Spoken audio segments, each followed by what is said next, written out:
آج کا جو میرا عنوان ہے مسلمان اسلام سے باہر ناممکن یا ممکن، کہ اب نا کو نکال دیا تو کیا بچتا؟ ممکن یا ممکن بچتا. ممکن یا ممکن اردو میں کوئی بھی جملہ نہیں ہوتا تو یا کو بھی نکال دینا پڑتا.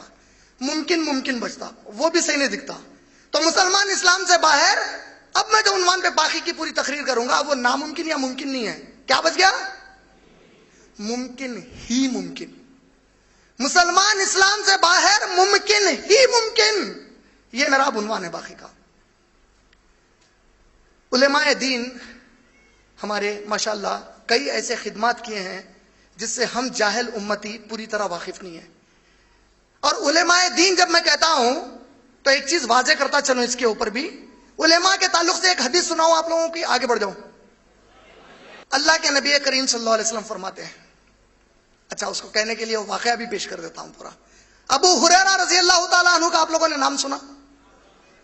ابو ہریرہ رضی اللہ تعالیٰ عنہ لگ بھگ 1,40,000 صحابہ تھے نبی کے، اس میں سے ابو ہریرہ رضی اللہ تعالیٰ عنہ ایک ایسے صحابی ہے کہ ان کے اکیلے سے ہمارے آپ کے ہم سب کے نبی صلی اللہ علیہ وسلم کے 5,000 حدیثیں ہم کو روایت میں ملی ہیں. کتنی حدیثیں؟ ایک ہی سے اللہ اکبر 5,000 حدیثیں صرف ابو ہریرہ رضی اللہ تعالیٰ عنہ نے روایت کی ہیں. اور یہ ابو ہریرہ رضی اللہ تعالیٰ عنہ ضعیف ہو چکے تھے. اور آپ نبی کریم صلی اللہ علیہ وسلم کے گزر جانے کے بعد روز آپ مدینہ طیبہ میں مسجد نبوی کے باہر عصر کی نماز کے بعد عصر سے لے کر مغرب تک قرآن اور حدیث کا درس دیتے تھے. کیا کرتے تھے ابو ہریرہ؟ قرآن اور حدیث کا درس مسجد نبوی کے باہر روز عصر سے مغرب تک دیا کرتے تھے. اور صحابہ، تابعین، تبع تابعین جمع ہو کر ابو ہریرہ رضی اللہ تعالیٰ عنہ سے پوچھتے تھے کہ نبی صلی اللہ علیہ وسلم کیسے چلتے پھرتے تھے، اللہ کے نبی کیا کرتے تھے، ہم کو کیا نصیحت کی، امت کے لیے نصیحت کیا ہے. بڑے درس کے لیے آپ سب جمع رہتے. ایک تابعی جو بہت دور ایک گاؤں میں رہتے تھے، انہیں پتا چلا کہ محمد صلی اللہ علیہ وسلم کے ایک صحابی ہے، ایسے عظیم صحابی کہ ان سے 5,000 حدیثیں ہم کو ملتی ہیں، وہ درس دیتے ہیں. انہوں نے سوچا کہ اب کیوں نہ میں جا کر ان سے ملاقات کروں. اور وہ تابعی بڑی دور سے سفر کرتے ہوئے مسجد نبوی کے پاس پہنچے. رمضان کا مہینہ تھا، روزے کی حالت میں آپ سب صحابہ جمع تھے. عصر کے بعد آپ سفر کر کے آئے، بڑے تھکے ماندے تھے. اور جب قریب پہنچا تو افطار کا وقت آ گیا اور درس ختم ہو گیا. یہ جو تابعی تھے بڑے مایوس ہو گئے، بولے اتنا لمبا میں سفر کر کے آیا، میرے کئی کام ہیں، کاش میں ابو ہریرہ کا درس سن لیتا، 1-2 حدیثیں میرے نبی کے ان کی زبان سے سنتا اور جا کر اپنے لوگوں میں ساری زندگی وہ حدیثیں بیان کرتا بیٹھتا. یا اللہ، یہ ابو ہریرہ کا درس ختم ہو گیا، اب کیا کروں. بہرحال افطار وغیرہ کے بعد آپ قریب گئے، بولے اے ابو ہریرہ، میں فلاں ہوں، فلاں ابن فلاں ہوں، اس مقام سے میں آیا ہوں، میرے نبی کے حدیث کے طلب میں یہاں آیا ہوں. مجھے پتا چلا کہ آپ درس دیتے ہیں حدیث پر، بڑی تمنا ہوئی کہ میرے نبی کے اس صحابی سے ملوں جو میرے نبی صلی اللہ علیہ وسلم کے حدیث کا درس دیتا ہے. میں بڑے مشکل سے سفر کر کے آیا ہوں. اے ابو ہریرہ رضی اللہ تعالیٰ عنہ، میں آپ سے التجا کرتا ہوں، آپ سے گزارش کرتا ہوں ایک مسافر کے ناطے، مجھے کوئی ایک ایسی حدیث سنائیے کہ جب اللہ کے نبی آپ کو وہ حدیث بیان کر رہے تھے اس وقت صرف آپ، اللہ کے نبی اور آپ دونوں پر اللہ گواہ تھا. اللہ اکبر. کیا کہا؟ ایسی حدیث مجھے چاہیے اے ابو ہریرہ رضی اللہ تعالیٰ عنہ کہ جب وہ حدیث اللہ کے نبی آپ کو بیان کر رہے تھے صلی اللہ علیہ وسلم، اس وقت کوئی اور نہ تھا، آپ تھے، ہمارے نبی صلی اللہ علیہ وسلم تھے اور آپ دونوں پر اللہ گواہ تھا. کہا کہ اللہ اکبر، تو نے کیا پوچھ لیا؟ کہا چلا ادھر آ. چبوترے پر بٹھایا، آپ بھی بیٹھ گئے. کہا قال رسول اللہ صلی اللہ علیہ وسلم، فرمایا رسول کریم صلی اللہ علیہ وسلم نے یہ جملہ کہا اور رونا شروع کر دیا.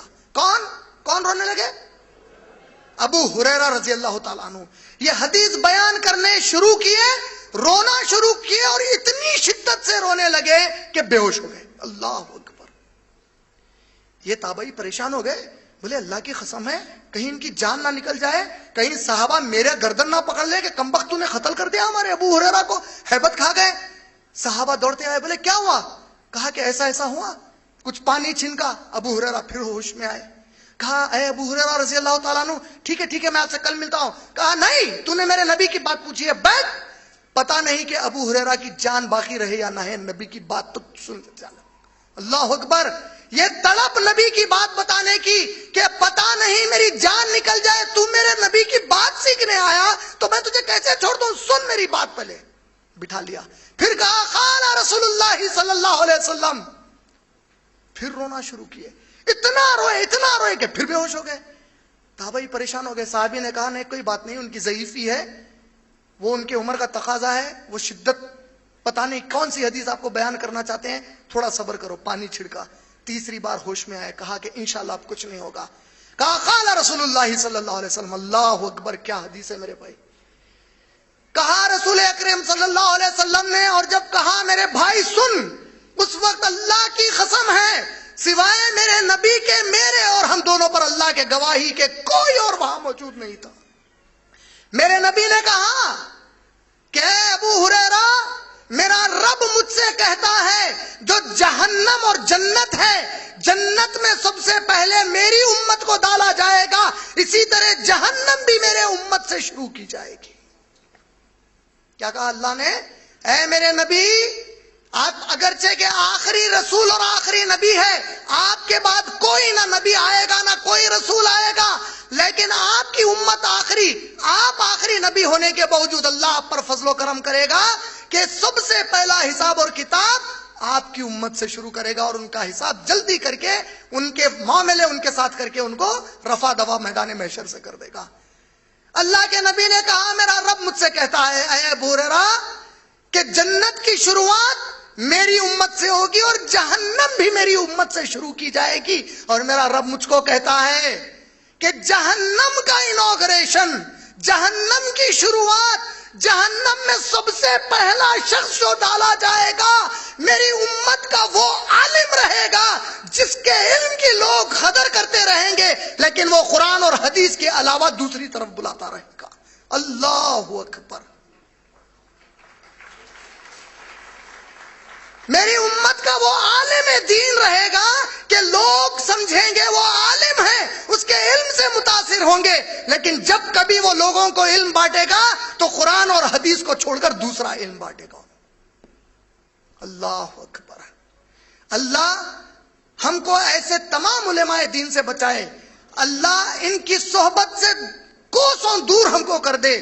اللہ رب العالمین ہم کو، جب تک اللہ ہم مسلمان پیدا ہوئے گھر میں، یہ تیرا کرم ہے، تو نے بغیر مانگے ہم کو مسلمان ماں باپ کے گھر میں پیدا فرما دیا، جب تک ہم کو زندہ رکھا ہے اللہ، اس قرآن کی خدمت کرنے والا، اس نبی کی امت کا نام روشن کرنے والا بنا کر رکھ، اور جس دن ہماری زندگی میں سے کسی کی زندگی ایسی ہو جائے جس سے کہ اس دین کو اور تیرے نبی کی امت کو بدنامی کا دھبا پہنچنے والا ہے، جس کا نام لے کر لوگ کہیں یہ وہ مسلمان ہے جو شراب پیتا ہے، یہ وہ مسلمان ہے جو سود پر کاروبار کرتا ہے، یہ وہ مسلمان ہے جو زانی اور جواری ہے، اے اللہ اس سے پہلے مجھے فوراً موت دے دے۔ کیونکہ اللہ کی قسم ہم تو ہمارے نبی کو دیکھے ہی نہیں، اور ہمارے نبی بغیر ہم کو دیکھے کہ ہمارے لیے تڑپ تڑپ کر راتوں میں دعائیں مانگے، پیر سجا سجا کر دعائیں مانگے، اپنی نیند قربان کر کے دعائیں مانگے، میری امت کو بخش دے میرے رب، میری امت کو بخش دے میرے رب۔ اور کہیں یوں نہ ہو کہ جب میدان محشر قائم ہو ہمارے نبی تمنا کر کے ٹھہرے رہے کہ یہ میری امت ہے جو میرے بعد آئی تھی، اور رب کہے اے نبی آپ کو نہیں معلوم یہ آپ کی امت کا سود خور ہے، اے نبی آپ کو نہیں معلوم یہ آپ کے امت کا دھوکے باز جواری عیاش ہے، یہ کم بخت دین کو بدنام کرتا رہا، اس کی وجہ سے کئی غیر مسلمان اسلام سے دور رہے۔ ایسی کوئی چیز ہونے والی ہے مجھ سے تو اللہ مجھے اور پوری میری نسل کو ہمیشہ کے لیے ختم کر دے، آمین۔ کیا دین کو نقصان بھی پہنچا تو زندہ رہنے کی خواہش میں ہے کیا؟ تو آمین زور سے بولو۔ مسلمان اسلام سے باہر ممکن ہی ممکن۔ آج کے میرے اس عنوان میں انشاءاللہ میں کسی کو فتویٰ دینے نہیں آیا ہوں، میں کسی کو یہ کہنے نہیں آیا ہوں کہ یہ مسلمان اسلام سے باہر ہے، میں کسی جماعت کے بارے میں یہ نہیں کہنے آیا ہوں کہ یہ جماعت اسلام پر نہیں ہے، یہ حق مجھے اللہ نے نہیں دیا ہے۔ میں سب آپ جیسے بھائی ہیں مسلمان، میں بالکل آپ کے برابر کا ہوں، فرق صرف اتنا ہے کہ اللہ نے مجھے بولنے کی تھوڑی بہتر صلاحیت دی تو مجھے یہاں ٹھہرا دیا، آپ لوگوں کو مجھ سے بہتر سننے کی صلاحیت دی تو آپ لوگ وہاں پر ہیں، ورنہ ہم سب اللہ کی نظر میں برابر ہیں، صرف تقوی کی بنیاد پر ہمارے فیصلے ہیں انشاءاللہ۔ اور اللہ کی قسم ہے میری موت تک میں چاہوں گا کہ اس قرآن کا صرف اسٹوڈنٹ کہلاؤں. اس سے بڑے فخر کا کوئی ٹائٹل نہیں ہو سکتا کہ ایک مسلمان مرتے دم تک قرآن اور حدیث کا اسٹوڈنٹ رہے. مجھے شیخ الاسلام، شیخ الحدیث، شیخ الدعوہ، وہ شیخ کے نام ہی کو میں پسند نہیں کرتا. کیوں؟ کیونکہ ہمارے صحابہ شیخ ابو بکر صدیق نہیں تھے، سیدنا ابو بکر صدیق. اللہ اکبر. اس سیدنا میں بھی محبت ہے. سیدنا عمر ابن خطاب، ان میں سے کسی کو بھی کبھی کسی نے لقب نہیں دیا. کسی نے ابو بکر صدیق کو نہیں کہا کہ شیخ الاسلام ابو بکر صدیق. آج تک کسی نے بھی عمر ابن خطاب کو نہیں کہا شیخ الحدیث. ابو ہریرہ کو کسی نے نہیں کہا شیخ الحدیث. لیکن آج ہماری امت میں شیخ الاسلام، شیخ الحدیث کے یہ ٹائٹلز ہول سیل پہ. انہیں ذرا اچھا دکھا، انہیں شیخ الاسلام، انہیں شیخ الحدیث، انہیں فلاں. ہمارے صحابہ سے بڑھ کر اسلام ہو گیا ہمارے پاس. صحابہ سے بڑھ کر قرآن کی تعلیم مل گئی ہم کو. ارے تم قیامت تک اگر اللہ زندگی دے دے، قیامت تک اس قرآن کو پڑھ پڑھ کر اپنی زندگی گھس دو تو ایک ادنا سے صحابی کی جوتی کی دھول کے پاس بھی نہیں پہنچ سکتے. کیوں جانتے ہیں؟ کیوں کوئی بول سکتا؟ سمپل ہے، سمپل ہے. ہمارے صحابہ کو نبی کریم صلی اللہ علیہ وسلم کی صحبت میسر آئی. تو کچھ بھی کر لیا تو وہ صحبت کہاں سے لاتا؟ اللہ اکبر. وہ ایک ایسا شرف ہے ہمارے صحابہ کو، قیامت آنے تک اب کوئی مسلمان کو شرف ملنے والا ہی نہیں ہے انشاءاللہ. آج کا میرا جو عنوان پھر سے یاد دلا دوں، مسلمان اسلام سے باہر ناممکن یا ممکن تبدیل کر دیا گیا ہے اور اب وہ بن گیا ہے ممکن ہی ممکن. کیسے ہو سکتا ہے؟ کیا واقعی اسلام سے باہر ہو سکتا ہے؟ اس بات کو سمجھنے کے لیے میں کسی کو بھی نہیں کہوں گا کہ آپ باہر ہو گئے. آپ بھی پلیز مت کہیے کہ عمران صاحب آپ بھی باہر ہو گئے. ہم سب ایک جگہ جمع ہیں. ہم سب محاسبہ کریں گے، انٹروسپیکشن کریں گے. کیا انٹروسپیکشن؟ کیا حساب کتاب کریں گے اپنے اعمال کا کہ اب میں جتنی چیزیں آپ لوگوں کو بتانے والا ہوں جس کی وجہ سے مسلمان اسلام کے باہر جا سکتا، جس کی وجہ سے اس کی نماز اس کے منہ پر ماری جا سکتی ہے، یہ جتنی بھی چیزیں میں بتاؤں گا اس کو اپنے دماغ میں لا کر خود کا حساب لیجئے کہ یہ میرے میں کتنا ہے، جس کی وجہ سے کوئی دنیا کا مفتی کہے یا نہ کہے، اگر رب قیامت میں کہے کہ تو اسلام کے باہر تھا، ختم ختم، برباد ہو گئے تم. پوری دنیا تم کو بڑے بڑے لقب سے پکاری، بولی کیا نیک صالح آدمی ہے بھائی، کیا جنتی ہے، ہاں ان کے ساتھ ایمان کسی کا نہیں دیکھے، ان سے زیادہ نیک اس دور میں کوئی موجود نہیں ہے. اور اللہ قیامت کے دن کہہ رہا اچھا آپ اتنے نیک تھے صاحب، یہ لو آپ کی چیزیں، یہ دیکھو یہ دیکھو یہ دیکھو یہ دیکھو، چل تو میری نظر میں جہنمی ہے. کہا اللہ. کوئی اللہ سے بچا سکتا اس کو؟ کوئی اللہ سے بچا سکنے والا؟ ہر ایک کوئی بھی نہیں بچا سکتے. بعض لوگوں کو غلط فہمی ہو گئی، بچا ہی نہیں سکتے. کیسا بچا؟ تیرے پاگل، اللہ کیا تیرے بازو کا جو ہے بھائی ہے انڈر ورلڈ ڈان، اس کو ایک بڑے ڈان سے ڈرا دینے کو دیوانہ ہو گیا. کئی کو ایسے باتیں سوچتا ہوں گا قرآن پڑھ کے بھی. قرآن پڑھ رہا اللہ صبح سے شام تک، یہ قرآن جب بھی پڑھ رہا اس کو بول رہا دیکھ رہے میں ہوں میں ہوں میں ہوں. میں کا گھر صرف اللہ کے لیے ہے، اللہ کے سوا کسی کے لیے میں کا گھر نہیں ہے. میں یہ صرف اللہ کی شان کو زیبا دیتا، میں صرف اللہ کی ذات کو زیبا دیتا، میں صرف اللہ کی صفت ہے، اس کے سوا کوئی میں نہیں ہے. ہم سب عبدالمے ہیں، عبداللہ ہیں، ہم اللہ کے غلام ہیں. ہم سب نوکر نہیں ہے. کیا ہے ہم لوگ؟ فرق ہے نوکر اور غلام میں. میں کسی کو میرے آفس میں نوکری پہ رکھ کے بولا بھائی آپ اکاؤنٹنٹ ہیں میرے آفس کے، دوسرے دن صبح آ کے بولا ذرا آفس کو جھاڑو مارو. کیا ہے؟ جھاڑو مارو. اکاؤنٹنٹ ہوں میں، بولتا یہ نوکری ہے، نہیں مارتا، نوکری چھوڑ دیتا. غلام کو آج میں بولا اکاؤنٹس دیکھ، آج اکاؤنٹس دیکھتا. اکاؤنٹس دیکھتے دیکھتے بولا پین چھوڑ کے پیخانہ صاف کر، بیت الخلا صاف کرنے جاتا. غلام کچھ بھی نہیں بول سکتا میں یہ کیوں کروں، میں بھائی کوئی کیوں کروں. اللہ کے ہم کیا ہے؟